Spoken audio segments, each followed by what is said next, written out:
I'm sorry. आपको mummy की बात बुरी लगी ना? एक्चुअली वो परेशान है तो शायद इसलिए। सुनेरा, उस कमरे में तुम भी थी, तुम्हारे साथ सब मौजूद थे वहां पर, लेकिन आंटी का सारा स्ट्रेस मुझ पर ही क्यों उतरता है? I'm sorry भाभी, मम्मी को वाकई ये सब नहीं कहना चाहिए था। It's okay. भला इसमें तुम्हारा क्या लेना देना? वो मुझे आपसे एक बात कहनी थी। कहो। पता नहीं ये वक्त इस बात के लिए मुनासिब है भी कि नहीं। मैं क्या करूं? ये सब मेरे कंट्रोल में नहीं है। हुआ क्या है, साफ साफ बताओ। मेरे नेक्स्ट वीक आ रहा है। ओह, मुझे समझ में नहीं आ रहा मैं क्या करूं। उसकी बहन का रिश्ता हो गया है, तभी वो आ रहा है। उसको 2 महीने बाद आना था, लेकिन वो लोग जल्दी कर रहे हैं और वो यहाँ भी आएगा हमारे रिश्ते की बात करने। तुम जानती हो तुम क्या कह रही हो? आई नो भाभी, घर में जो सिचुएशन चल रही है उसके हिसाब से मुझे ये बात नहीं कहनी चाहिए, लेकिन मैं क्या करूं? कुछ भी मेरे इख्तियार में नहीं है। अभी उसके आने में काफी दिन हैं, दुआ करो कि तब तक सब कुछ ठीक हो जाए। इंशाल्लाह। आमीन। भाभी, आप भाई से तो बात करेंगी ना? देखो, जब तक सब कुछ ठीक नहीं हो जाता बात ना करना ही बेहतर है। और बुरा मत मानना, आंटी का जो सुलूक मेरे साथ है उसके बाद भी तुम्हारे मामले में कुछ भी कहना बनता तो नहीं है। मैं सिर्फ वासे से बात कर सकती हूँ, आगे तुम और वासे जानो, जो भी मैनेज करना है वो तुम लोग आपस में ही करो। Thank you.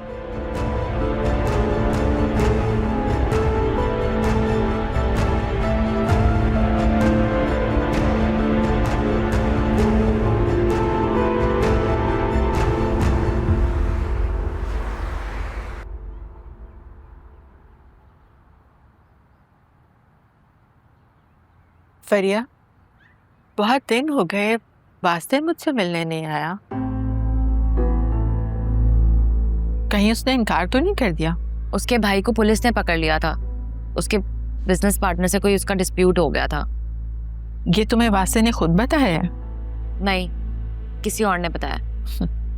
तुम भी ना अपना इंटेलिजेंस नेटवर्क बनाए रखती है, बिल्कुल मुझ पर गए हो तुम। हाँ, जाहिरी सी बात है। सुना है पुलिस ने अपनी कस्टडी में उसको बहुत टॉर्चर किया है, और वासे तो आजकल ऑफिस भी नहीं आ रहा, लीव पर है। Let's see what happens. वो इंटीरियर मिनिस्टर, वो आपके कजन है ना? और पुलिस का डिपार्टमेंट उनकी मिनिस्ट्री के अंडर आता है, लेकिन जब तक वासे तुमसे खुद कुछ ना कहे, तुम्हें जरूरत नहीं है मदर टेरेसा बनने की। ओके? ये तो गलत बात है ना मॉम। उसने आपको ब्लड दिया, आपकी इतनी हेल्प की, तो अब मैं क्या उसकी हेल्प भी ना करूं? इन मिडिल क्लास लोगों के साथ सारी जिंदगी ऐसी ही प्रॉब्लम्स रहती हैं। मॉम, वासे को इतना भी मिडिल क्लास नहीं है, एंड यू नो इट। हमारे मुकाबले में तो है ना। अगर ना होता तो आज ये सारी सिचुएशन ही ना होती। जब आप ऐसी बातें करती है ना, तो ऐसा लगता है मिसेस आफरीन वापस आ गई हैं। मुझे लगता है बिल्कुल ठीक हो गई है अब। अच्छा, बस बकवास नहीं करो तुम। आई एम 100% श्योर कि अब आप बिल्कुल ठीक है। हम अपने नेक्स्ट चेकअप पे जाएंगे तो आप कैंसर फ्री होंगी इंशाल्लाह। हाँ, बस तुम्हारी शादी की खुशी देखने तक अल्लाह मुझे सेहत दे दे, बाकी फिर खैर है। अभी तो आपने अपने नवासे नवासियों की भी शादियां देखनी है, सिर्फ मेरी क्यों? हाँ, उसके लिए तुम्हारी शादी करना बहुत जरूरी है। तुम शादी करोगी तो ही वो लोग आएंगे। मुझे पूरा यकीन है कि वो दिन भी जल्द आएगा। इंशाल्लाह।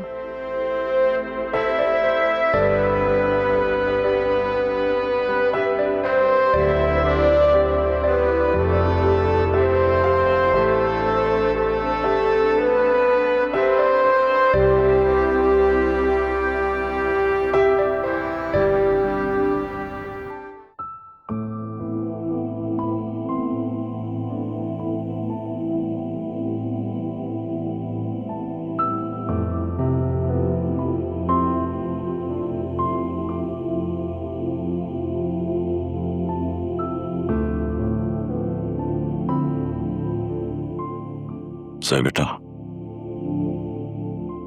अपनी और आयरा की जरूरत का सामान उठा लो, बस। जाओ, शाबाश।